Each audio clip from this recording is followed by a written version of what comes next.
السلام علیکم ناظرین، میں طارق اسماعیل ساگر آپ کی خدمت میں کچھ تازہ گزارشات کے ساتھ۔ صدر ٹرمپ بھارت سے رخصت ہوئے، جیسے تیسے بھی ہوئے، جو کچھ بھی انہوں نے کہا، جو کچھ بھی انہوں نے سنا، یہ اب ماضی کا قصہ ہے۔ حال کی بات یہ ہے کہ جو مشترکہ اعلامیہ بھارت اور امریکہ کی طرف سے جاری ہوا ہے، وہ وہی روٹین کا اعلامیہ ہے جس میں کہا گیا کہ پاکستان ڈی کمپنی اور فلانا فلانی جو دہشت گرد تنظیم ہے اس کو پکڑے، ممبئی کے ملزموں کو سزا دے، اور وہ جو پٹھان کوٹ اور اس کے یہ جو وہ روٹین میں کہتے ہیں کہ پاکستان ان کو یہ کرے وہ کرے اور دہشت گردی کے اڈے ختم کرے۔ یہ مشترکہ بیانیہ آج کے جنگ اخبار لاہور کے فرنٹ پیج کے دائیں کالم میں تیسری یا چوتھی خبر ہے، آپ یہ دیکھ لیجئے۔ دیکھیے، یہ جو لوگ ہوتے ہیں نا، یہ جو انسانوں کو کٹھ پتلیوں کی طرح اپنی انگلیوں پر نچانے والے، ان کی باتیں قابل اعتبار نہیں ہوتی۔ وہ اس نے وہاں کا مجمع دیکھ کے وہاں کر دی، ادھر کا دیکھ کے ادھر کر دی۔ اس نے کہا کہ آج کل کسی سلسلے میں خان صاحب کو قابو کیا ہوا ہوگا، تو وہ سمجھتا ہوگا بیوقوف کہ وہ میری ہاں میں ہاں ملا دیں گے، یا جو میں جیسے کہوں گا کر لیں گے۔ ایسے پاکستان میں ممکن نہیں ہے۔ صدر ٹرمپ ہو یا امریکہ کے پچھلے صدر یا کوئی اور صدر یا دنیا کا کوئی بھی اور جمہوری ملک کا بادشاہ یا شہزادہ یا کوئی اور، اس کو یہ بات جان لینی چاہیے کہ پاکستان کوئی ایسا وہ کھیر نہیں ہے جو چمچے میں ڈالیں گے اور اس کو چاٹ لیں گے۔ پاکستان تو لوہے کیا بلکہ میں کہتا ہوں پتھر سے بھی بڑے بڑے چنے ہیں۔ یہ نہیں آئی ہے کہ دانت ہی توڑیں گے آپ کو ہضم نہیں ہوتے۔ اس لیے قومی سلامتی سے متعلق جتنے بھی معاملات ہیں نا، آپ مطمئن رہے ہیں، وہ کسی ہمارے ملک کو وزیر اعظم ذاتی حیثیت میں ان پر کوئی فیصلہ نہیں لے سکتا۔ بات یہ ہے ناظرین کہ صدر ٹرمپ کی آمد سے ایک روز پہلے ہی بھارت میں ایک سازش کے تحت مسلمانوں کے خلاف قتل و غارت گری کا سلسلہ شروع ہو گیا تھا، جو آج اپنے نقطہ عروج کو چھو رہا ہے۔ آج تو وہ شمالی دلی میں فوج آ گئی ہے، انہوں نے قریباً کرفیو کا سماع کیا ہوا، لیکن صرف مسلمانوں کے لیے۔ ہندو دہشت گردوں کو، گنڈوں کو، بھاجپائی گنڈوں کو، RSS کے دہشت گردوں کو کھلی اجازت ہے، پولیس کی مدد سے وہ مسلمانوں کے گھروں نے مار کیے ہوئے ہیں، وہاں جاتے ہیں، گھر کا دروازہ توڑتے ہیں، اندر جاتے ہیں، بچیوں کو عورتوں کو بے عزت کرتے ہیں، مردوں کو مارتے ہیں، گھر کو توڑ دیتے ہیں، آگ لگا دیتے ہیں، مساجد کو آگ لگا دی انہوں نے۔ کم بختوں نے درگاہوں کو، جو صوفیہ کی وہاں درگاہیں تھیں، ان کو آگ لگا دی، ان کے مزارات کو آگ لگا دی۔ اس قوم سے آپ کیا توقع رکھتے ہیں؟ دلی کے BJP نکھل مشرا نے یہ بیان دیا ہے آج دلی کے پولیس کمشنر کی موجودگی میں۔ اس نے کہا کہ میں یہ پولیس کمشنر کے سامنے کھڑا ہوں، اگر کل تک انہوں نے شاہین باغ والے راستے نہ کھولے تو پھر یہ جان لیں کہ ہم تعامل نہیں کریں گے۔ انہوں نے ہمارا دیکھ لیے، ہمارا جو کچھ دیکھنا تھا نا وہ تو آج ہم نے ان کو دکھا دیا ہے، اور ہم ان کو بتا دینا چاہتے ہیں کہ اب یہ بڑی اہم بات اس نے کہی ہے۔ اس نے کہا کہ ہم ان کو بتا دینا چاہتے ہیں کہ اب ان کے لیے انڈیا میں کوئی جگہ نہیں رہی ہے، جو مرضی کرتے پھریں، ناچتے پھریں۔ اس نے تو اپنی تقریر میں اس کو اسد اویسی کو بہت کچھ سنانے کے بعد کہا ہے کہ تم بھی جو ہو نا، تم کہتے ہو کاغذ نہیں دکھاؤ گے، تمہارا باپ قبر سے نکل کے بھی کاغذ دکھائے گا اپنے ہونے کے، اور چوتھی یا پانچویں نسل میں تم بھی ہندو ہی تھے، تو جو ہندو ہیں ان کو دوبارہ ہندو بن جانا چاہیے۔ ان کا اصل میں استدلال یہ ہے، وہ یہ کہتے ہیں کہ یہ جو مسلمان ہیں نا انڈیا میں، یہ سارے وہی ہیں جو ہندو، جن کے بابا اجداد ہندو تھے، جو ڈر کے مارے مسلمان بن گئے تھے، ان کو چاہیے اپنے پرانے مذہب کی طرف واپس لوٹ آئیں۔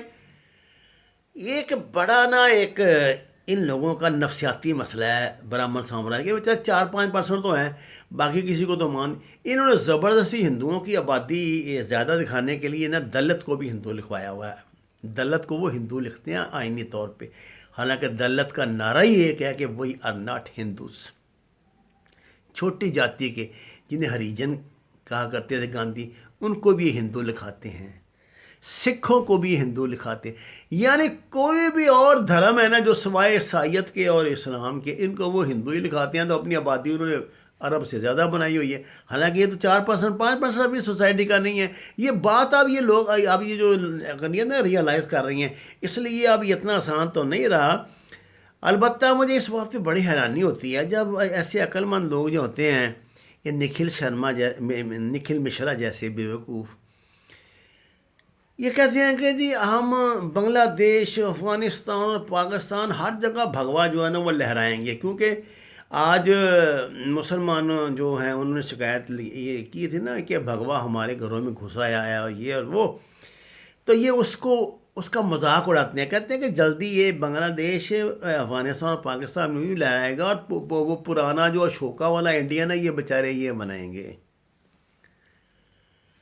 میں انڈیا کے مسلمانوں کی طرف سے نا آج مجھے ایک میسیج ملا، جس میں میسیج دینے والے نے انڈیا کے مسلمانوں سے کہا کہ تم لوگ جو اپنی آبادی مسلمانوں کی چھوڑ کر جا کے ہندو آبادیوں میں، ماڈرن آبادیوں میں آباد ہو رہے ہو، اس لیے کہ تم ان ہنگاموں سے بچے رہو یا تمہارا سٹیٹس کو بلند ہو۔ تم نے دیکھ لیا کہ تمہارا کیا حال ہوا ہے، اس لیے انہوں نے یہ صف بندی شروع کر دیا کہ آپ مسلمان جو ڈومینیٹڈ ایریاز ہیں نا ان میں واپس آئیں تاکہ ہم مل کر اپنا دفاع کر سکیں۔ آج آپ نے جتنے بھی کلپس دیکھے ہوں گے مسلمان بچوں کے، انہوں نے یہ کہا کہ جی ہم نے تو مرنا ہی ہے، لیکن اس طرح تو نہیں نا ہم مریں گے پھر ایک دو کو لے کے مریں گے۔ ان کے گھروں میں گھس کے، ان کی مساجد کو آگ لگا کے، ان کی گاڑیوں کو آگ لگا کے، ان کی موٹر سائیکلوں کو آگ لگا کے یہ لوگ جو کچھ کر رہے ہیں، اس سے بڑی بہمیت، بربریت کا میں نے تو اس صدی میں کوئی مظاہرہ نہیں دیکھا۔